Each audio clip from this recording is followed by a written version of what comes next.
Eh bien bonjour à tous et à toutes, chers amis et chers abonnés. Je suis très heureux de vous retrouver dans cette nouvelle vidéo pour évoquer avec vous le souvenir d'un thriller de 2002, signé David Fincher, que j'ai ici en vidéo et qui s'appelle Panic Room. Donc réalisé, comme je vous dis, par David Fincher, avec dans les rôles titres, vous avez Jodie Foster, Kristen Stewart, qui était très jeune à l'époque, enfin qui avait une douzaine d'années, et qu'on va retrouver ensuite en 2007 dans Into the Wild, ou Jumper en 2008, Forest Whitaker, qu'on ne présente plus, Jared Leto, que David Fincher avait repéré dans Fight Club en 99, mais qui la veille, enfin l'année quelques 2 ans avant, venait de jouer dans Requiem for a Dream, et qui jouera 2 ans après dans Alexandre de Oliver Stone en 2004. Pour le reste du casting, nous avons Dwight Yoakam, Patrick Beauchot et Mel Rodriguez. Et au scénario, on a quand même aussi un cadre, puisqu'on a David Knoop qui écrit le scénario de ce film entre les deux Spider-Man de Sam Raimi, mais lui qui avait aussi écrit les scénarios de Snake Eyes, Mission Impossible, The Shadow, Jurassic Park, Indiana Jones et le Cadran de la Destinée plus récemment. Alors le film est sorti chez nous le 24 avril 2002 et cela parle de quoi? Alors c'est une famille monoparentale comme ça, hein.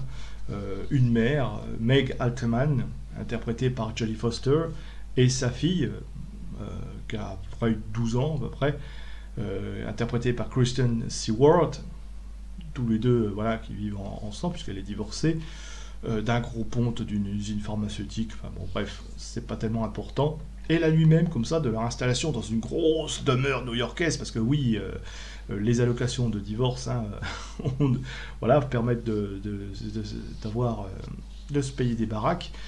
Et bien comme ça, s'installer dans une grosse baraque à New York, dans je ne sais plus quel quartier, et la nuit même de leur installation, ils sont victimes d'un cambriolage, et ils vont trouver refuge dans une chambre forte de leur maison pour échapper aux 3 malfaiteurs qui viennent pour dévaliser un coffre-fort scellé par l'ancien propriétaire dans le sol de la pièce où justement elles viennent de se réfugier.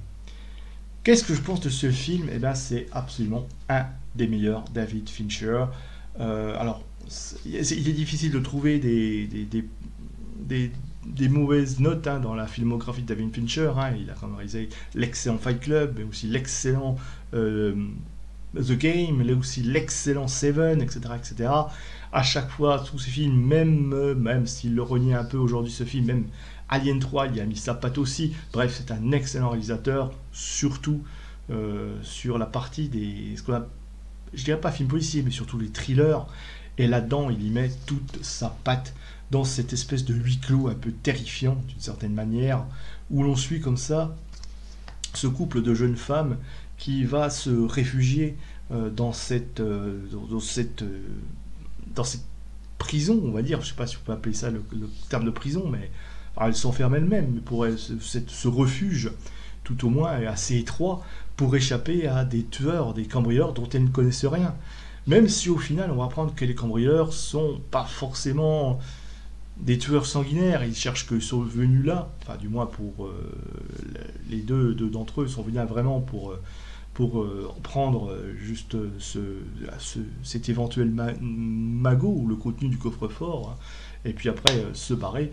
Et ils vont lui-même être un peu surpris que cette demeure qui était censée être inhabitée bah, soit habitée par des personnes.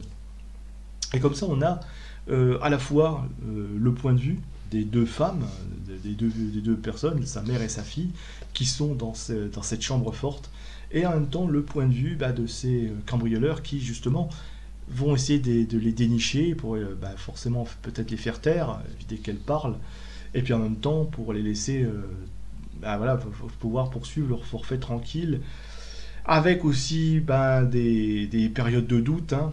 Je veux dire, entre eux qui commencent un peu à s'engueuler parce que oui, on se reprochait des choses, la mère et la fille qui d'une certaine manière vont profiter de cette expérience pour se retrouver et pour survivre d'une certaine manière.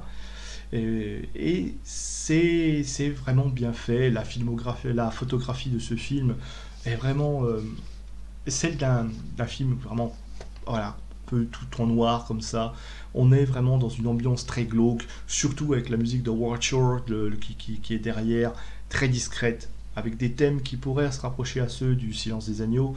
Bref, c'est quelque chose qui, qui vient là, qui vous prend aux tripes, et puis bien sûr la mise en scène de, très originale de David Fincher, qui s'amuse avec sa caméra, c'est-à-dire qu'il y a cette période, le moment de l'intrusion, par exemple, il va balader sa caméra un peu au ras des objets, comme ça, pour arriver sur la fenêtre, aller dans la serrure, repartir, suivre un petit peu le parcours des cambrioleurs qui viennent, qui entrent aussi, se caler entre deux murs, voilà, d'un côté, Jodie Foster qui est là, puis l'autre qui est dans le fond, et puis il balade sa caméra. C'est pour nous, pour être un peu comme ça en immersion totale.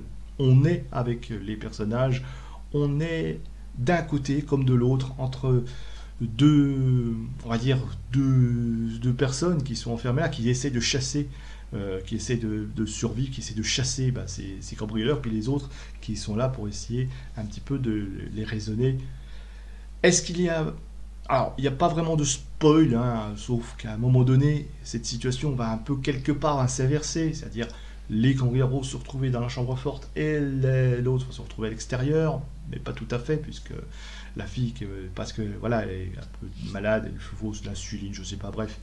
Et donc, ils sont à une sorte comme ça, pris en otage, on le retrouve l'ex-mari qui arrive, bref, il y a cet imbroglio, on ne sait pas trop s'il faut dire, s'il ne faut pas dire, parce qu'il y a des histoires de...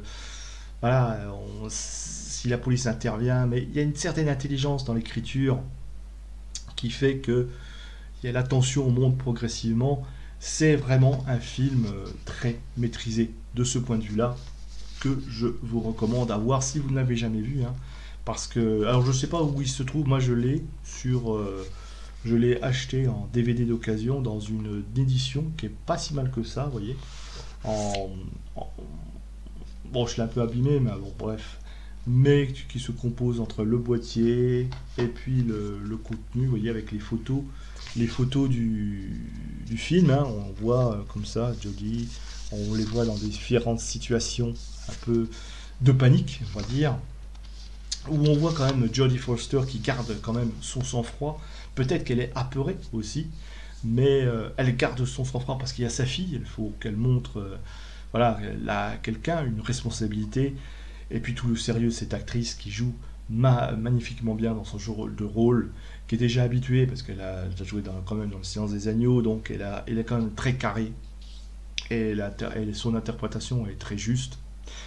Kirsten Stewart aussi, qui est pas mal, qui comprend son rôle.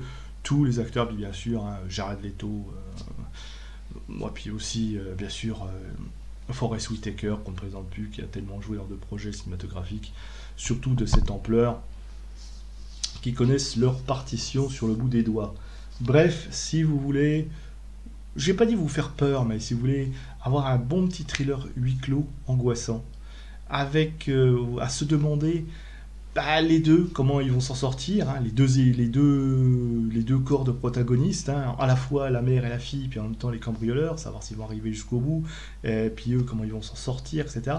Ça prend pas parti, on va dire, de ce film, même si à un moment donné, on sait, il n'y a pas vraiment de bon ni de méchant, d'ailleurs, sauf un méchant, mais vraiment une vraie brute, dans le trio des cambrioleurs, qui vraiment, on va le voir, qui reste d'ailleurs cagoulé une bonne partie du film, qui lui c'est le professionnel, qui est vraiment sans remords. Les deux autres sont là un peu par hasard d'une certaine manière, juste pour qu'ils étaient attirés par la patte du gars. Donc il n'y a pas vraiment comme ça de méchants, peut-être des méchants auxquels, avec certains, on s'apitoie un peu, même si ça reste des malfrats. Mais voilà, c'est très bien fait à ce niveau-là. On ne prend pas véritablement parti, même si quelque part on a envie. J'ai pas envie de dire que les cambrioleurs gagnent, mais voilà, voir comment ça va se finir pour eux, et puis aussi pour voir comment le couple, enfin comment le mère et la fille vont aussi s'en sortir de cette situation qui par moment, eh bien, confine à l'impasse. On va dire, et ça c'est vraiment tout le talent de David Fincher, c'est de créer des impasses dans son film, et puis de nous mettre face à des problèmes et nous faire poser nous la question à nous, les spectateurs, bah, de savoir c'est comment ça va finir. Et ça, tout le génie, on est captivé et on arrive, on poursuit dans le film jusqu'au bout, on est tenu en haleine. Très, très, très grand talent de la part d'un réalisateur qui a quand même réalisé les grands succès que sont The Game ou alors Seven. Fight Club étant une autre histoire évidemment, même si tout le film est tout aussi bon. Voilà donc ce que j'avais envie de vous dire pour ce film. Si vous avez envie de le redécouvrir, peut-être, je crois qu'il est sur Disney+, à vérifier. En tout cas, il se trouve assez facilement en version DVD, peut-être pas en version coffret comme je l'ai ici, mais bon, c'est pas un film rare à trouver. Voilà. Dites-moi en commentaire donc si vous avez vu ce film, si c'est l'un de vos films préférés. Sinon, bah, vous avez le droit de ne pas aimer. Likez, partagez, diffusez cette vidéo.